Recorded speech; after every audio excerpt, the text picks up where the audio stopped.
ఇక కడప పులివెందుల ఉప ఎన్నికలపై జీవిత రాజశేఖర్ మీడియాతో మాట్లాడుతున్నారు. లైవ్ ద్వారా చూద్దాం. పాస్ట్ 2-3 years గా మీ అందరికి బాగా తెలుసు. బట్ ఉన్నా కూడా షార్ట్ గా దాని గురించి షార్ట్ గా చెప్పాలంటే, నేను ఒకప్పుడు మన చంద్రబాబు నాయుడు గారు పరిపాలన చూసి ఆహా ఎంత బాగా చేస్తున్నారు, హైటెక్ చేస్తున్నారు అని మెచ్చుకున్నాను, ఆనందించాను.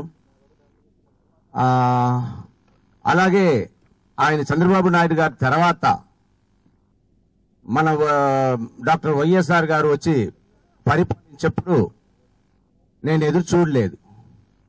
చంద్రబాబు నాయుడు గారిని లెఫ్ట్ అండ్ రైట్ గా ఆయన పరిపాలనలో అంత తెచ్చుకుంటారని.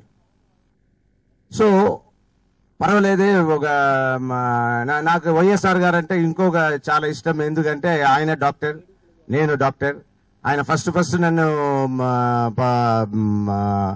కలిసిందే ఒక డాక్టర్ అని ఇష్టపడే ఆయన ఒక పార్టీకి పిలిచి ఆయన పరిచయం చేసుకుని నన్ను కూర్చోపెట్టి చెన్నైలో నిజంగా చాలా ఆనందమైన రోజులు. ఆయన పైగా నాకు చాలా మర్యాద, చాలా గౌరవం. సో ఆయన పరిపాలన డాక్టర్ గారు చంద్రబాబు నాయుడు గారు మాటలతో కొంచెం ఎక్కువ అన్నట్టు అనిపించింది, కానీ ఈయన చేతలతో బ్రహ్మాండంగా చేస్తున్నారు అన్నట్టు అప్పట్లో నాకు అనిపించి I was feeling very proud of him.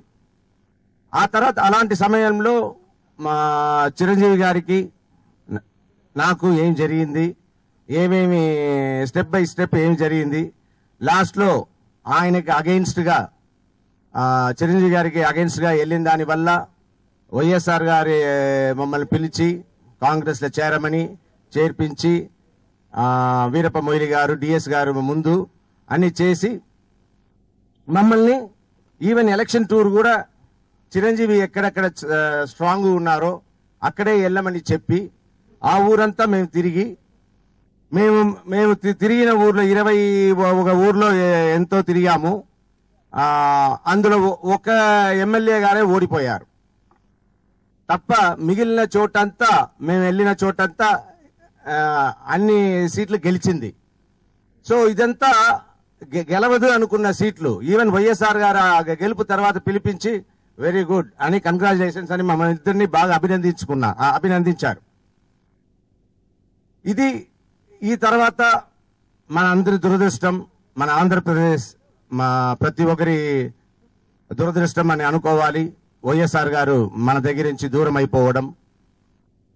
So ఆయన దూరమైన తర్వాత మన జనరల్ పబ్లిక్ కి మనకు వచ్చిన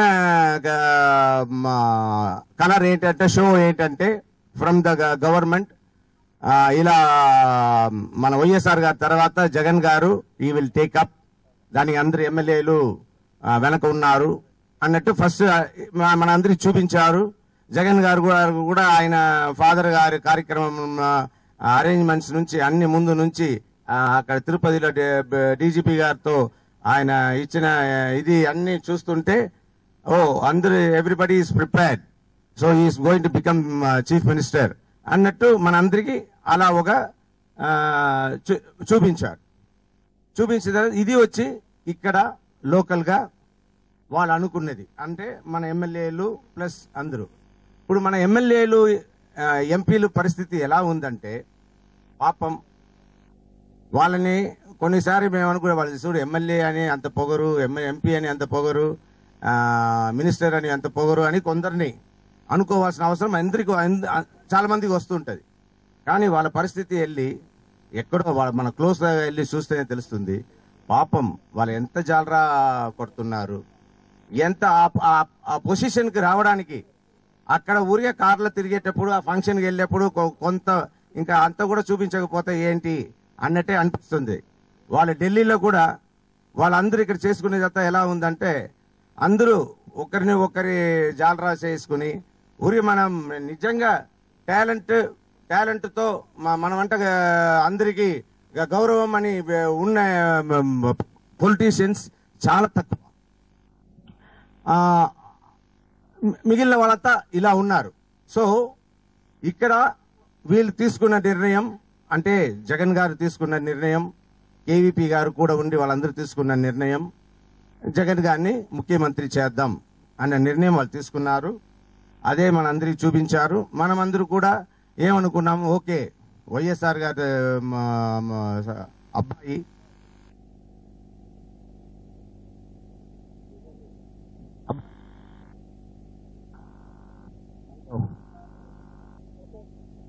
హలో వైఎస్ఆర్ గారు అబ్బాయి ఆయన ఫాదర్ లాగానే ఆయన కూడా పరిపాలిస్తారు. ఎందుకంటే సేమ్ జీన్స్ అలాగే కదా ఉంటది. అందువల్ల ఆయన ప్రవేశించిన ప్రతి ఒక్క పథకాన్ని వీళ్ళందరూ మా జగన్ గారు బ్రహ్మాండంగా ప్రజలకి ఎక్కడ కూడా తగ్గనివ్వకుండా చూసుకుంటారు అని అందరూ అనుకుని, సరే జగన్ గారే అయితే ఏంటి తప్పు అవ్వని అన్నట్టే అందరూ ఆనందంగా ఉన్నాం. కానీ ఆ తర్వాత నిర్ణయం ఏం తీసుకుందంటే, ఇదంతా నాకు అప్పుడు జరిగింది అన్ని కలిపి నేను కొంచెం మాట్లాడుతున్నాను. కొన్ని ప్లేసెస్ లో నేను చెప్తాను ఏం జరిగింది అన్నది. సో అక్కడ హైకమాండ్ ఏం నిర్ణయం తీసుకుందంటే, లేదు జగన్ గారికి ఓ మంచి కేబినెట్, ఇదంతా ఇప్పుడు బాగా దగ్గర వెళ్ళిన తర్వాత తెలిసిన విషయం, జగన్ గారికి మంచి కేబినెట్ పోస్ట్ అయినా ఇద్దాం, ఇచ్చి ఆయన ఇక్కడ 2 years